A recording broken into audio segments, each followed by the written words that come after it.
Railway recruitment board की जानिब से जो है वो जूनियर इंजीनियर की वैकेंसीज जो है फ्रेश वैकेंसीज निकाली गई है। कितनी पोस्टें रहने वाली है, एज लिमिट क्या रहेगा, एजुकेशन क्वालिफिकेशन क्या कुछ रहेगा और इसी के साथ साथ सिलेक्शन प्रोसेस क्या रहेगा, आप तक पहुंचाने की पूरी कोशिश करूंगा। आप देख रहे हैं टुडे न्यूज लाइन और मैं हूं आमिर मीर। सबसे पहले अगर हम इंपॉर्टेंट डेट्स की बात करें, कब से जो है वो फॉर्म लगने शुरू होंगे, तो मैं आपको बताता चलूं 31 अक्टूबर 2025 से जो है वो फॉर्म लगने शुरू हो गए हैं। और लास्ट डेट की अगर मैं बात करूं तो 30 नवंबर 2025 जो है इसकी लास्ट डेट जो है वो रहने वाली है। इसी के साथ साथ अगर पेमेंट की बात करूं तो 2 दिसंबर 2025 तक जो है आप पेमेंट को जो है वो फिल कर सकते हैं। यानी पेमेंट जो है आप अगर देना चाहें तो 2 दिसंबर तक आप पेमेंट जो है इसकी भर सकते हैं। इसी के साथ साथ अगर मैं एप्लीकेशन फीस की बात करूं, यानी कितनी फीस जो है वो रहेगी, तो मैं आपको बताता चलूं जनरल, ओबीसी और ईडब्ल्यूएस कैटेगरीज के लिए जो है वो 500 फीस जो है वो रखी गई है। इसी के साथ साथ एससी एसटी यानी शेड्यूल कास्ट, शेड्यूल ट्राइब और ईबीसी के लिए की अगर मैं बात करूं तो 250 रुपीज जो है इनके लिए फीस रखी गई है। बाकी जो फीमेल कैंडिडेट्स हैं उनके लिए, उनकी अगर मैं बात करूं तो 250 रुपए जो है उनके लिए भी रखी गई है।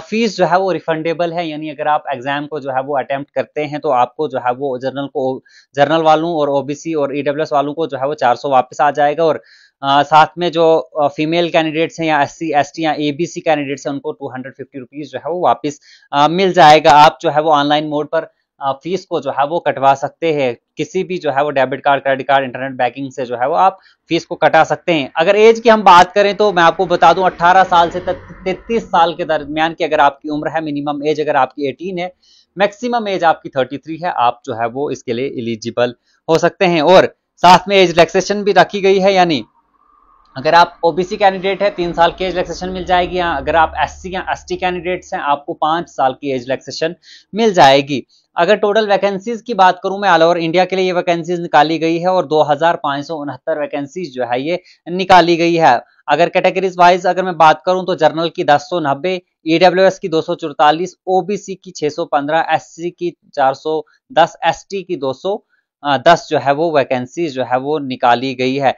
अगर हम एग्जाम की बात करें, यानी कैसे जो है आपका एग्जाम होगा, आपको जो है 2 एग्जाम इसके देने होंगे, फिर उसके बाद यानी सीबीटी आपका एग्जाम होगा, उसके सीबीटी बेस्ड आपका एग्जाम होगा और पहला एग्जाम और दूसरा एग्जाम आपको क्वालिफाई करना होगा, फिर आपकी डॉक्यूमेंट वेरिफिकेशन होगी और मेडिकल एग्जामिनेशन फिर होगा, तब जाकर जो है आप इसके लिए जो है वो ये जॉब जो है वो पा सकते हैं। अभी जो है वो फॉर्म लगने शुरू हो गए हैं। आप आरआरबी की ऑफिशियल वेबसाइट पर जो है वो फॉर्म को फिल कर सकते हैं और मजीद जानकारी अगर आप हासिल करना चाहते हैं तो आप वहीं से इसकी मजीद जानकारी भी हासिल कर सकते हैं। ऐसी ही अपडेट्स के लिए टुडे न्यूज लाइन को फॉलो करके रखिएगा। मुझे दीजिए इजाजत और आप देखते रहिए टुडे न्यूज लाइन।